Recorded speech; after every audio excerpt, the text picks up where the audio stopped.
अगर कोई अपनी बातों से आपके डिसीजन को चेंज करवा सके तो हम उसे इन्फ्लुएंसर कहते हैं। आपने कभी ना कभी अपने किसी फैमिली मेंबर को या अपने किसी फ्रेंड को कुछ करने या ना करने के लिए कन्विंस किया होगा, मतलब आपने उनको इन्फ्लुएंस किया, यानी कि आप भी एक इन्फ्लुएंसर हो। ये तो हो गई एक या दो लोगों को इन्फ्लुएंस करने की बात, लेकिन जब आपकी ये पावर बढ़ जाती है और आप ज्यादा लोगों को इन्फ्लुएंस कर पाते हो, तब आप एक बड़े इन्फ्लुएंसर बन जाते हो। ऐसे में जो सोशल मीडिया यूजर्स होते हैं, जिनके पास अच्छी खासी कम्युनिटी होती है, काफी सारे इंस्टाग्राम फॉलोवर्स या फिर यूट्यूब सब्सक्राइबर्स, इनको सोशल मीडिया इन्फ्लुएंसर्स कहा जाता है। ये अपनी बातों से आपका ओपिनियन चेंज करवा सकते हैं किसी एक पर्टिकुलर टॉपिक, ब्रांड या प्रोडक्ट के बारे में। ब्रांड्स को सोशल मीडिया इन्फ्लुएंसर्स की पावर दिखाई देती है और वो इन्हें पे करते हैं अपने ब्रांड या प्रोडक्ट की डिमांड बढ़ाने के लिए, और इसी को कहा जाता है इन्फ्लुएंसर मार्केटिंग। और आज की डेट में ये मार्केटिंग मेथड डिजिटल मार्केटिंग के बाकी किसी भी मार्केटिंग मेथड से काफी अच्छे रिजल्ट शो कर रहे हैं। एक डेटा के अकॉर्डिंग बिजनेसेस $1 जो इन्वेस्ट कर रहे हैं इन्फ्लुएंसर मार्केटिंग में, उसके बदले में उनको $5 तक का रिजल्ट मिल रहा है, यानी कि 5 टाइम्स रिटर्न ऑन इन्वेस्टमेंट। तो आज इस वीडियो में मैं आपको इन्फ्लुएंसर मार्केटिंग से जुड़े हुए सभी टॉपिक्स के बारे में कंप्लीट ओवरव्यू दूंगा और अच्छे से आपको ये टॉपिक समझाऊंगा ताकि आप भी इसकी मदद से ग्रो कर सकें। सबसे पहले शुरू करते हैं टाइप्स ऑफ इन्फ्लुएंसर से। तो मार्केट में अलग अलग टाइप के इन्फ्लुएंसर्स होते हैं, जिसकी जितनी रीच है, जिसकी जितनी पॉपुलैरिटी है, उस हिसाब से वो अलग अलग कैटेगरी में फॉल करते हैं। जो सबसे पहली कैटेगरी है वो है मेगा इन्फ्लुएंसर्स की, या फिर सेलिब्रिटी इन्फ्लुएंसर्स भी आप इनको बोल सकते हो। इसमें आर्टिस्ट आते हैं, एथलीट्स आते हैं और एक्टर्स आते हैं। इनकी पॉपुलैरिटी काफी ज्यादा होती है, ये खुद में एक ब्रांड होते हैं। तो जो ब्रांड्स होते हैं वो इनके साथ कोलैबोरेट करते हैं ताकि इनके फेम या पॉपुलैरिटी को यूज करके वो अपनी टारगेट ऑडियंस तक एक मैसेज पहुंचा सके। दूसरे होते हैं मैक्रो इन्फ्लुएंसर्स, जिनके फॉलोअर्स जो होते हैं वो 1 लाख से लेकर कुछ मिलियन फॉलोअर्स तक होते हैं। ये सोशल मीडिया पर्सनैलिटीज होते हैं। इनका जो पर्सनल ब्रांड होता है वो काफी स्ट्रॉन्ग होता है और इनकी एक्सपर्टीज होती है किसी एक पर्टिकुलर नीश में, और इनके जो फॉलोअर्स होते हैं वो काफी लॉयल होते हैं इनकी तरफ। इसके बाद जैसे जैसे फॉलोअर्स कम होते हैं उस हिसाब से कुछ और कैटेगरीज भी होती हैं इन्फ्लुएंसर्स की। तो नेक्स्ट जो कैटेगरी है वो है माइक्रो इन्फ्लुएंसर्स की। इस टाइप के जो इन्फ्लुएंसर्स होते हैं ये भी सोशल मीडिया पर्सनैलिटीज होते हैं। इनके जो फॉलोअर्स होते हैं वो कुछ हजार से लेके और 1 लाख फॉलोअर्स तक के आसपास होते हैं। तो अगर आपको टारगेटेड मार्केटिंग कैंपेन्स चलाने हैं तो इस टाइप के जो इन्फ्लुएंसर्स होते हैं वो बेस्ट होते हैं। नेक्स्ट होते हैं नैनो इन्फ्लुएंसर्स। इनके जो फॉलोअर्स होते हैं वो काफी कम होते हैं, आप कह सकते हैं 10,000 के आसपास तक इनके फॉलोअर्स होते हैं। और इस टाइप के जो इन्फ्लुएंसर्स होते हैं वो न्यू होते हैं, हो सकता है उन्होंने अभी कुछ टाइम पहले ही अपना इन्फ्लुएंसर करियर स्टार्ट किया हो, तो इस वजह से इनके फॉलोअर्स जो हैं वो काफी कम है। यहाँ पर आपको एक बेनिफिट ये मिलता है कि अगर आप इस टाइप के इन्फ्लुएंसर्स के साथ जाते हैं तो आपकी जो मार्केटिंग कॉस्ट है वो काफी कम आएगी, क्योंकि ये न्यू इन्फ्लुएंसर्स हैं, ये भी अपॉर्चुनिटी की तलाश में ही होते हैं। नेक्स्ट होते हैं इंडस्ट्री एक्सपर्ट्स या फिर थॉट लीडर्स। तो ये वो प्रोफेशनल्स होते हैं जिनकी किसी पर्टिकुलर डोमेन या इंडस्ट्री में अच्छी खासी नॉलेज होती है या फिर इनका एक्सपीरियंस होता है। ब्रांड्स इनके साथ कोलैबोरेट इसलिए करते हैं क्योंकि यहाँ से उनको क्रेडिबिलिटी मिलती है। हमेशा से हम सबकी आदत रहती है, जब कोई इंडस्ट्री एक्सपर्ट हमें किसी बारे में बताता है तो हम आंख बंद करके उसकी बात मान लेते हैं, क्योंकि हमें लगता है ये एक्सपीरियंस्ड बंदा है, ये अच्छा ही जानता होगा। तो जो ब्रांड्स हैं वो इनके साथ कोलैबोरेट करते हैं ताकि उनके प्रोडक्ट या सर्विस को क्रेडिबिलिटी मिल सके। और लास्ट में आते हैं ब्रांड एडवोकेट्स। ये वो लॉयल कस्टमर्स होते हैं जिन्होंने ब्रांड के किसी प्रोडक्ट या सर्विस को यूज किया था और इन्हें ये काफी पसंद आई और अब ये वॉलंटरीली उसे प्रमोट या रेकमेंड करते हैं। टाइप्स ऑफ इन्फ्लुएंसर्स के बाद नेक्स्ट चीज आ जाती है how to find the right influencer for your brand. तो उसके लिए आप 3 तरीके अपना सकते हैं। पहला, आप किसी एजेंसी के साथ टाई अप कर सकते हैं। उस एजेंसी को आपको पूरी रिक्वायरमेंट बतानी होगी, क्या आपके कैंपेन का ऑब्जेक्टिव है, क्या आपकी टारगेटेड ऑडियंस है, किस टाइप के इन्फ्लुएंसर्स आप देख रहे हैं। उसके बाद वो एजेंसी आपको आपकी रिक्वायरमेंट के हिसाब से इन्फ्लुएंसर्स के साथ कनेक्ट करवाएगी और आप अपना कैंपेन आगे कंटिन्यू कर सकते हैं। दूसरा, आप कुछ ऑनलाइन टूल्स की हेल्प ले सकते हैं, जैसे बज़सूमो एक टूल है, देन उसके बाद अपफ्लुएंस है, influence.co है, ऐसे काफी सारे ऑनलाइन टूल्स हैं। इन टूल्स की हेल्प से आप कीवर्ड्स के हिसाब से, लोकेशन के हिसाब से, अपनी इंडस्ट्री के हिसाब से अलग अलग इन्फ्लुएंसर्स को फाइंड आउट कर सकते हो। अलग अलग प्लेटफॉर्म्स के, इंस्टाग्राम, यूट्यूब, ट्विटर, लिंक्डइन, किसी भी प्लेटफॉर्म के इन्फ्लुएंसर को आप फाइंड आउट कर सकते हो। अपने अलग अलग टाइप के फिल्टर्स लगा सकते हो, कितनी उनकी ऑडियंस होनी चाहिए, क्या उनकी इंगेजमेंट रेट होना चाहिए, सारी चीजें आप इन टूल्स की मदद से फाइंड आउट करके और वहां से आप अपने इन्फ्लुएंसर को ढूंढ सकते हो। तीसरा, आप ऑर्गेनिक रिसर्च खुद ही कर सकते हो। आपको किसी टूल की रिक्वायरमेंट नहीं है, आपको किसी एजेंसी की नीड नहीं है। कुछ स्टेप्स आपको फॉलो करने होंगे, उसके बाद आपको इन्फ्लुएंसर मिल जाएगा। अब ये स्टेप्स क्या है ये मैं आपको बता देता हूँ। सबसे पहले आपको अपने कैंपेन के लिए सोशल मीडिया प्लेटफॉर्म को आइडेंटिफाई करना है। आज की डेट में आपको पता है यूट्यूब के पास भी अच्छा खासा यूजर बेस है, इंस्टाग्राम पर भी काफी सारे यूजर्स हैं, ट्विटर, लिंक्डइन, काफी सारे प्लेटफॉर्म्स हैं। तो तो आपको प्लेटफॉर्म आइडेंटिफाई करना है जहां पर आपकी टारगेटेड ऑडियंस आपको मिल सकती है, और उसके बाद उस प्लेटफॉर्म के इन्फ्लुएंसर्स आपको ढूंढने हैं। एक बार जब आपको प्लेटफॉर्म मिल जाता है, उसके बाद आपको रिलेवेंट हैशटैग, कीवर्ड्स और टॉपिक सर्च करने हैं इन्हीं प्लेटफॉर्म्स पर जाके।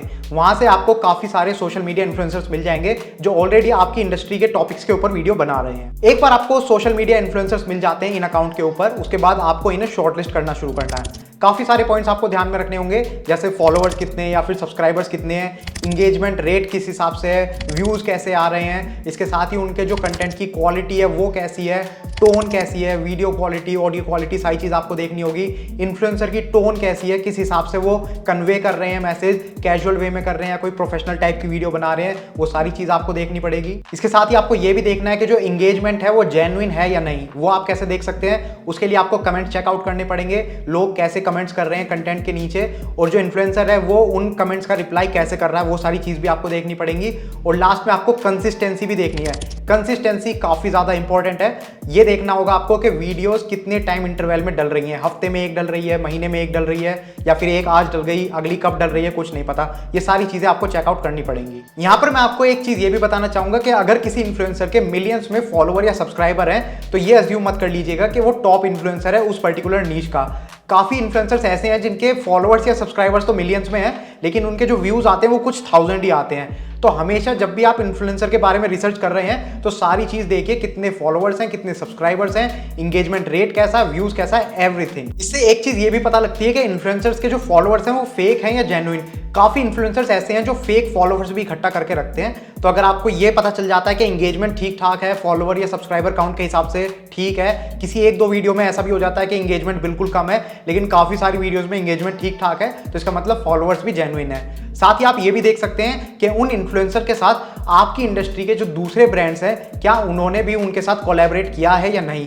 उनसे रिलेटेड कोई प्रीवियस वीडियोस आप उनके अकाउंट पर चेकआउट कर सकते हैं। एक बार जब आपको ये सारे पैरामीटर्स चेकआउट करने के बाद इन्फ्लुएंसर मिल जाता है, उसके बाद आपको उन इन्फ्लुएंसर से बातचीत शुरू करनी है।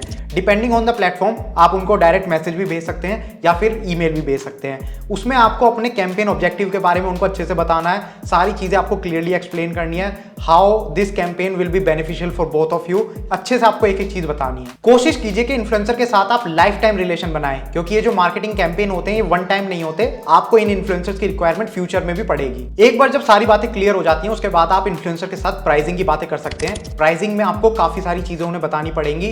मॉनिटरी वैल्यू के साथ साथ आपको उन्हें एक्स्ट्रा बेनिफिट्स भी बताने पड़ेंगे कि दोनों का इसमें क्या फायदा हो सकता है। आप काफी सारी चीजें उन्हें ऑफर कर सकते हैं, सैंपल प्रोडक्ट्स उनको ऑफर कर सकते हैं, कुछ डिस्काउंट ऑफर कर सकते हैं उनको या उनकी ऑडियंस के लिए, या फिर आप क्रॉस प्लेटफॉर्म प्रमोशन भी ऑफर कर सकते हैं, जिसमें आप इन्फ्लुएंसर को ये कह सकते हैं कि आप हमारे प्रोडक्ट से रिलेटेड वीडियो बनाइए, बदले में हम आपकी वीडियो को अपने प्लेटफॉर्म पर फीचर करेंगे। तो ऐसी काफी सारी एडिड वैल्यूज होती हैं जो आप इन्फ्लुएंसर को दिखा सकते हैं, और जो मॉनेटरी प्राइस है उसको थोड़ा कम करवा सकते हैं। अब जबकि आपको ये सारे स्टेप्स परफॉर्म करने के बाद इन्फ्लुएंसर्स मिल गए हैं आपके मार्केटिंग कैंपेन के लिए, तो चलिए अब आपको एक परफेक्ट इन्फ्लुएंसर मार्केटिंग स्ट्रेटेजी दिखाता हूं किस तरीके से वो काम करती है। Number 1, define clear objective. आपका जो भी गोल है इस मार्केटिंग कैंपेन को लेकर वो क्लियरली डिफाइन कीजिए। आपको सेल्स इंक्रीज करनी है, आपको ब्रांड अवेयरनेस क्रिएट करनी है, या फिर आपको लीड्स जनरेट करनी है।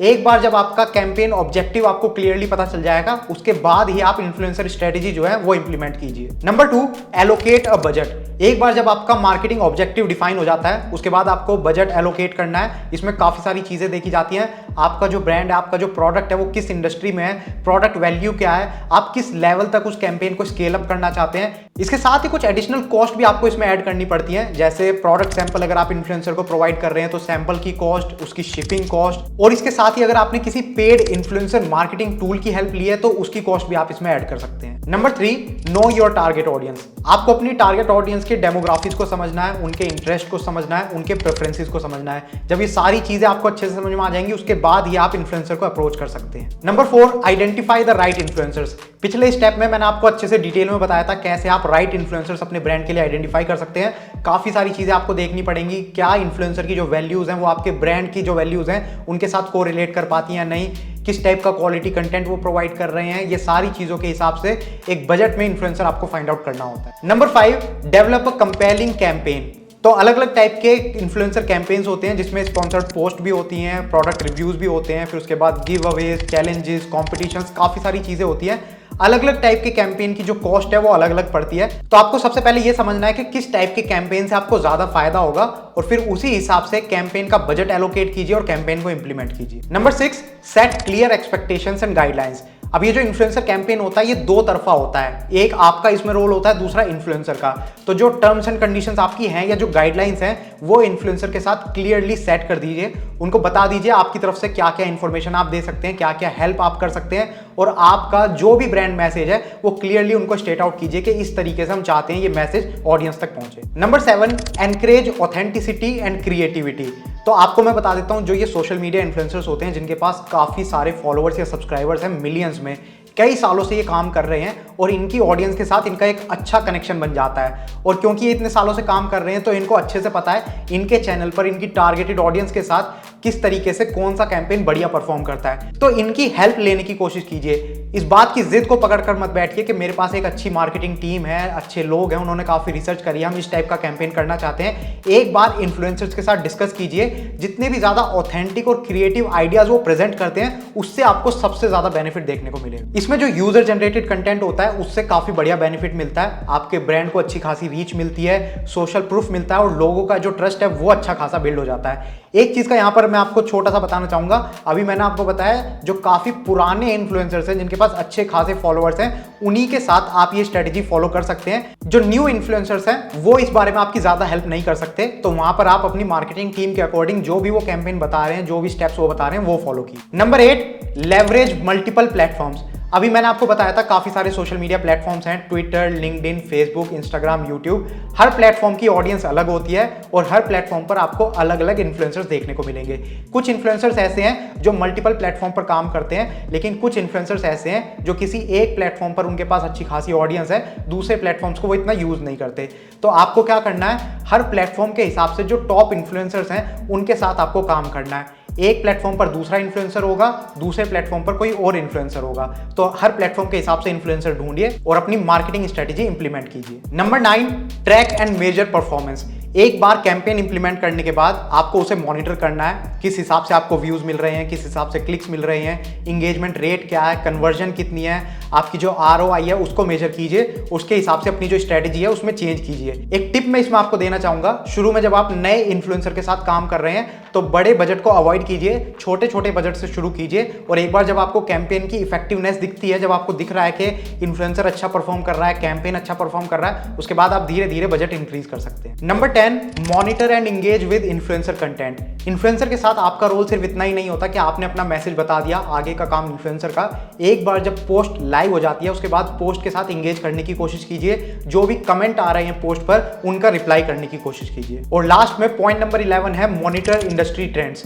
इन्फ्लुएंसर इंडस्ट्री एक फास्ट चेंजिंग इंडस्ट्री है, तो इसको मॉनिटर करते रहिए, दूसरे ब्रांड्स किस हिसाब से काम कर रहे हैं, क्या क्या उनके कैंपेन है, उस हिसाब से सीखते रहिए और इंप्लीमेंटेशन करते रहिए। तो ये थी एक वीडियो इन्फ्लुएंसर मार्केटिंग के ऊपर। इस वीडियो में जितनी भी नॉलेज मैंने आप लोगों के साथ शेयर करी है उसका यूज करके आप अपने आप को या अपने ब्रांड को अच्छे लेवल तक ग्रो कर सकते हैं। अगर आपको ये वीडियो पसंद आई है तो प्लीज इसको लाइक कीजिए और ज्यादा से ज्यादा लोगों के साथ शेयर करने की कोशिश कीजिए। और अगर आपको इस टाइप की वीडियोस देखना पसंद है तो आप हमारे चैनल को सब्सक्राइब कर सकते हैं, क्योंकि हम इसी टाइप की वीडियोस बनाते हैं। Thank you for watching the video. Good bye.